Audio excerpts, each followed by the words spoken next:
اگلا سوال کینیڈا سے محترمہ رابعہ صاحبہ پوچھتی ہیں، ان کا سوال یہ ہے کہ میت پر 3 بار پانی بہانا سنت ہے، یہ کس طرح بہایا جائے؟ استنجا وضو کرانے کے بعد کہ پہلے میت کو الٹی کروٹ کر کے دائیں جانب 2 بار پانی بہایا جائے گا، اور پھر سیدھی کروٹ کر کے بائیں جانب 2 بار پانی بہایا جائے گا، اور پھر اس میت کو تھوڑی دیر لٹایا جائے گا اور پیٹ سہلایا جائے گا تاکہ کچھ فضلہ وغیرہ ہو تو نکل جائے، پھر آخر میں مندرجہ بالا طریقے سے پانی بہایا جائے گا کافور ملا ہوا؟ کیا اس طرح 3 بار پانی بہانے کا عدد پورا کیا جائے گا یا کوئی اور طریقہ ہے؟ دیکھیں، غسل تو جس طرح بھی کرایا جائے غسل ہو جائے گا، لیکن بہتر طریقہ یہ ہے کہ میت کو پہلے جب کپڑے اتارے جائیں اور ناف سے لے کر گھٹنوں سے نیچے تک کوئی موٹا کپڑا ڈال دیا جائے جو پانی لگنے سے، گیلا ہونے سے اتنا وہ باریک نہ ہو کہ بدن نظر آنے کا اندیشہ ہو، اور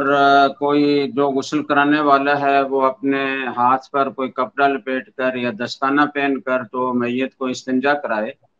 اور اس کے بعد پھر وضو کرائے، اور وضو کرانے میں ناک میں پانی ڈالنا یا کلی کرانا یا ہاتھ دھونا گھٹنوں تک یہ ضروری نہیں ہے۔ اگر کسی روئی کو گیلا کر کے تو دانتوں پر مسوڑوں پر پھیر دیا جائے، ناک میں پھیر دیا جائے، 3 دفعہ یہ عمل کر لیا جائے تو اچھا ہے، اور خاص طور سے جب کوئی حالت جنابت میں یا عورت حالت حیض میں فوت ہوئی ہو تو اس کا اہتمام زیادہ کرنا چاہیے۔ اس کے بعد پھر چہرہ دھلوائیں، پھر کونیوں سمیت ہاتھ دھلوائیں، پھر پاؤں دھلوائیں، اور اس کے بعد سر کے بالوں کو، داڑھی کے بالوں کو اچھی طرح صابن لگا کر کوئی بھی ایسی چیز جس سے میل کچیل دور ہوتی ہے، عام طور پر فقہا بیری کے پتے پانی میں ڈال کر ابالے جائیں اور اس پانی سے دھویا جائے، تو یہ اسی لیے ہے تاکہ صفائی اچھی طرح ہو جائے۔ تو اب اگر اس کے قائم مقام صابن ہے جس سے زیادہ اچھے طریقے سے صفائی ہوتی ہے تو کافی ہے، نیم گرم پانی ہو تو بہتر ہے،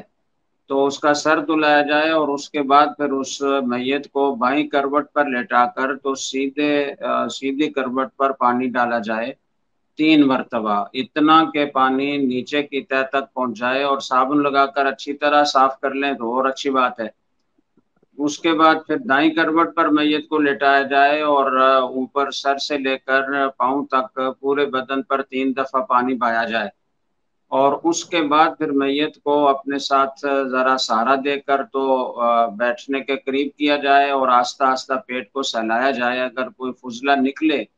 اسے پونچھ کر اور پانی بہا کر اچھی طرح دھو لیا جائے، دوبارہ وضو کرانے کی یا غسل دہرانے کی ضرورت نہیں ہے۔ تو یہ طریقہ ہے غسل کرانے کا جی۔